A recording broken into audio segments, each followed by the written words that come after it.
Bismillahirrahmanirrahim. Assalamualaikum warahmatullahi wabarakatuh. Perkenalkan, nama saya Muhammad Deku Irfansyah dari kelas 1A TPPL dengan nomor induk mahasiswa 200207035. Pada kesempatan kali ini, saya akan mereview jurnal termodinamika dengan judul Pengaruh penambahan zat aditif pada bahan bakar terhadap emisi gas buang mesin sepeda motor. Jurnal tersebut disusun oleh Indah Dwi Endiani dan Tony Dwi Putra.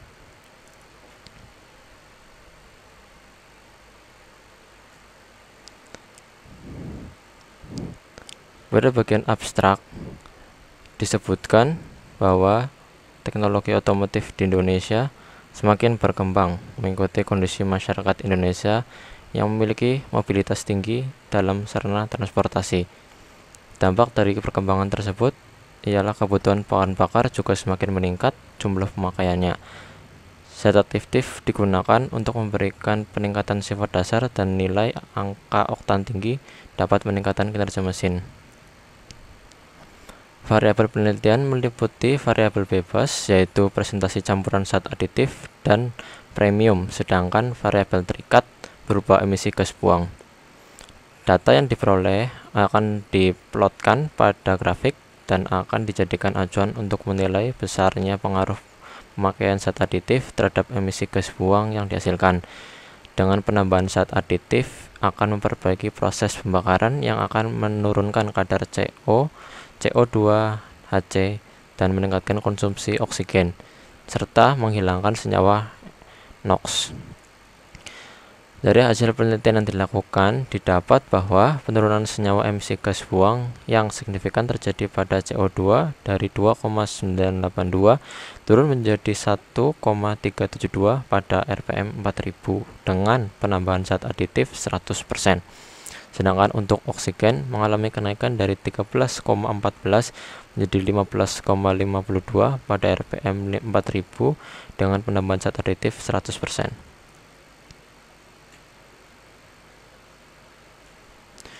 Kemudian pada bagian pendahuluan, teknologi otomotif di Indonesia semakin berkembang mengikuti kondisi masyarakat Indonesia yang memiliki mobilitas tinggi dalam sarana transportasi. Dampak dari perkembangan tersebut ialah bahan bakar juga semakin meningkat jumlahnya. Penggunaan kendaraan bermotor melakukan modifikasi terhadap kendaraannya untuk memperoleh performa kendaraan sesuai dengan keinginannya.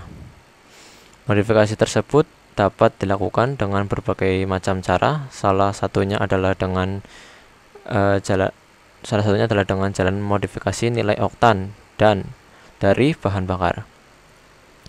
Nilai oktan bahan bakar menentukan proses pembakaran di dalam ruang silinder dan juga kecepatan reaksi pembakaran. Dalam penelitian ini akan dibahas bagaimana pengaruh penambahan zat aditif terhadap emisi gas buang yang dihasilkan, dan penelitian ini bertujuan untuk meningkatkan konsumsi oksigen dengan melakukan penambahan zat aditif pada bahan bakar dan untuk menghasilkan emisi gas buang yang ramah lingkungan pada sepeda motor. Kemudian zat aditif merupakan bahan yang ditambahkan pada bahan bakar kendaraan bermotor, baik mesin bensin maupun mesin diesel. Zat aditif sering disebut juga dengan fuel vitamin. Zat aditif digunakan untuk memberikan peningkatan sifat dasar tertentu yang telah dimilikinya, seperti aditif anti detonasi, bensin untuk bahan bakar mesin bensin untuk bahan bakar mesin bensin dan mesin pesawat terbang. Manfaat dari zat aditif yaitu untuk meningkatkan performance mesin mulai dari durabilitas, akselerasi sampai power mesin. Kemudian bagian proses penelitian akan pengaruh penambahan zat aditif pada bahan bakar terhadap emisi gas buang mesin sepeda motor.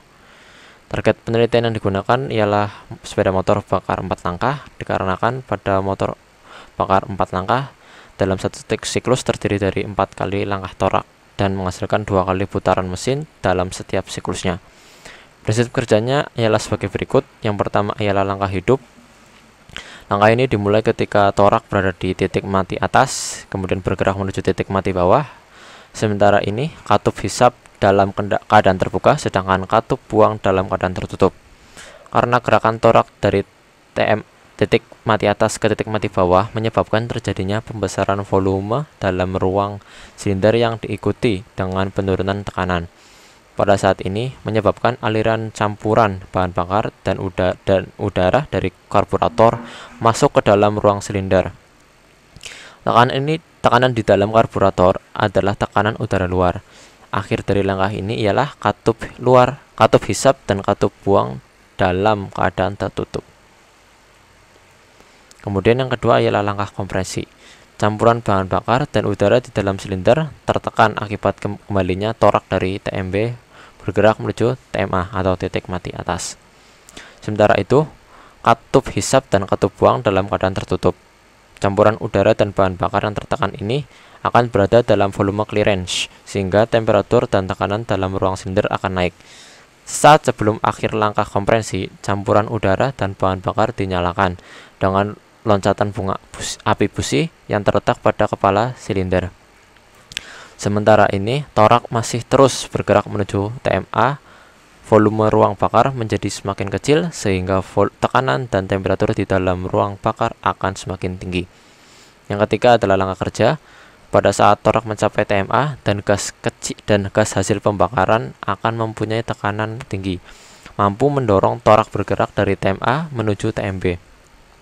Sementara itu, katup hisap dan katup buang dalam keadaan tertutup, dan pergerakan torak dari TMA menuju TMB merupakan langkah kerja atau langkah ekspansi, di mana gas pembakaran di dalam silinder bertambah besar volumenya dan tekanan akan turun.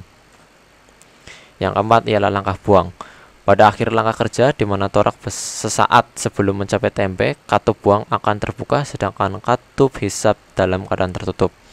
Torak bergerak kembali ke TMB menuju TMA, mendesak gas pembakaran keluar dari ruang bakar melalui saluran buang untuk diteruskan ke atmosfer.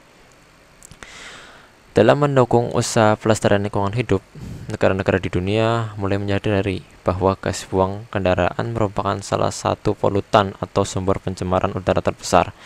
Oleh karena itu, gas buang kendaraan harus dibuat sebersih mungkin agar tidak mencemari udara. Pada negara-negara yang memiliki standar emisi gas buang kendaraan yang ketat, ada 5 unsur dalam gas buang kendaraan yang diukur, yaitu senyawa Hc, CO, CO2, O2, dan senyawa NOx. Yang pertama adalah emisi senyawa hidrokarbon atau Hc. Bensin merupakan senyawa hidrokarbon, jadi setiap Hc yang didapat di gas buang kendaraan menunjukkan adanya bensin yang tidak terbakar dan terbuang bersama sisa pembakaran.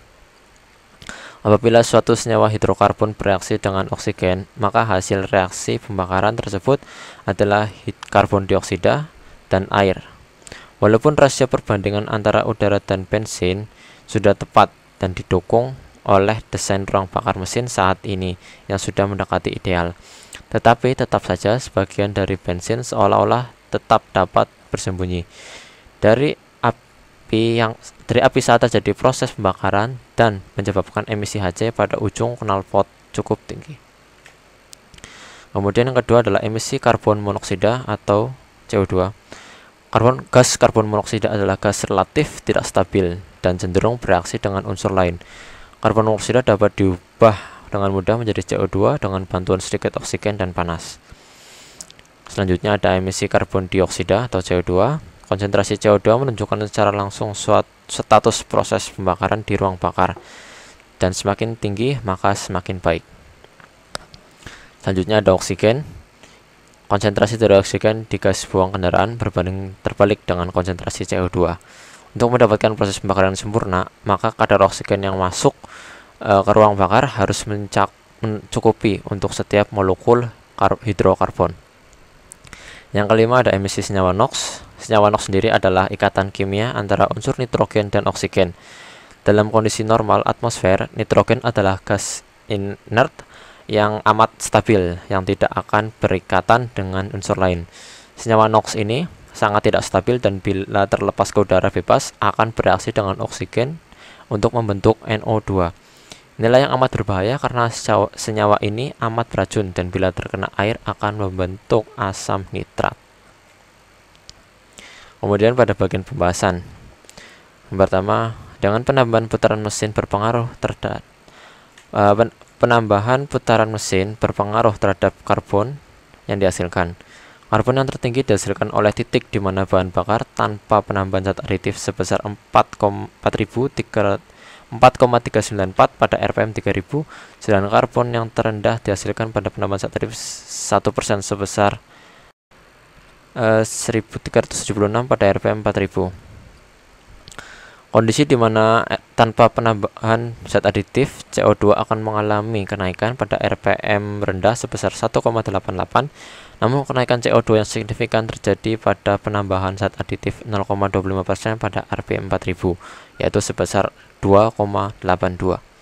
Kenaikan CO2 dipengaruhi oleh perubahan RPM dan berapa persen zat aditif yang ditambahkan. Jadi semakin besar zat aditif yang ditambahkan akan mengurangi kadar CO2 dan akan bertambah sesuai dengan kenaikan RPM dan akan memperbaiki proses pembakaran sehingga akan menurunkan kadar CO2. HC tertinggi dihasilkan pada kondisi tanpa penambahan zat aditif pada RPM 2000 sebesar 297,4 HC. HC akan dipengaruhi oleh perubahan dari RPM dan jumlah zat aditif yang ditambahkan. Pada intinya, seberapa besar HC yang dihasilkan akan dipengaruhi oleh seberapa besar zat aditif yang ditambahkan dan akan mengalami penurunan sesuai dengan penambahan RPM. Dan semakin rendah nilai hidrokarbon, maka pembakaran yang terjadi lebih baik. Berikutnya, pada kondisi normal dan tanpa penambahan zat aditif, NOx akan terlihat dan muncul pada setiap RPM dan akan selalu konstan pada penambahan RPM berkisar di angka 1,48 sampai 1,5. Seberapa besar zat aditif yang ditambahkan akan mengurangi kadar NOx pada emisi gas buang dan tidak akan terpengaruh oleh RPM serta akan selalu berada di angka 0. Dan NOx tidak diizinkan timbul pada emisi gas buang dan merupakan zat racun yang sangat berbahaya. Tanpa penambahan zat aditif, mempunyai nilai oksigen terendah, sedangkan pada setiap penambahan zat aditif mempunyai nilai oksigen yang lebih tinggi. Nilai oksigen terendah rata-rata terjadi pada pengujian tanpa penambahan zat aditif, yaitu sekitar 11,6, sedangkan nilai yang tertinggi terjadi pada penambahan zat aditif 0,25%, yaitu sebesar 78. Kondisi demikian disebabkan oleh fungsi dari zat aditif untuk meningkatkan tenaga mesin, karena dengan bertambahnya udara, maka pembakaran akan lebih sempurna, serta ditambah dengan zat aditif yang memperbaiki kadar oktan dalam bahan bakar. Karena tenaga mesin ditentukan oleh pencampuran bahan bakar dan udara yang ditujukan pada pada kondisi normal sebelum dicampur dengan zat aditif, udara atau oksigen tidak stabil pada setiap penambahan RPM. Sedangkan pada penambahan zat aditif akan cenderung stabil walaupun ada penurunan ataupun kenaikan tidak signifikan seperti yang ditunjukkan pada kondisi normal dan tanpa penambahan zat aditif. Kemudian kesimpulannya, dengan penambahan zat aditif akan memperbaiki proses pembakaran pada mesin kendaraan, menurunkan kadar karbon monoksida sebesar 1,610, CO2 sebesar 0,78 dan HC sebesar 79,2 serta menghilangkan senyawa NOx. Penambahan zat aditif yang terbaik akan meningkatkan konsumsi oksigen dan terjadi pada putaran mesin di 4000 rpm dengan penambahan zat aditif 100%. Menurut saya sendiri, kelebihan dari jurnal ini ialah menjelaskan mengenai pencegahan dari mengurangi polusi udara akan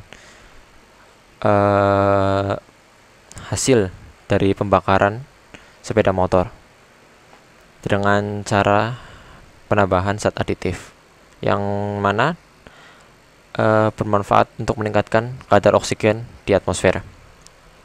Dan kekurangannya sendiri ialah terdapat grafik berdasarkan data yang telah disajikan, namun grafik tersebut kurang jelas sehingga saya tidak menampilkannya di sini. Sekian dari saya. Apabila ada kesalahan dan kekurangan, mohon maaf. Terima kasih. Wassalamualaikum warahmatullahi wabarakatuh.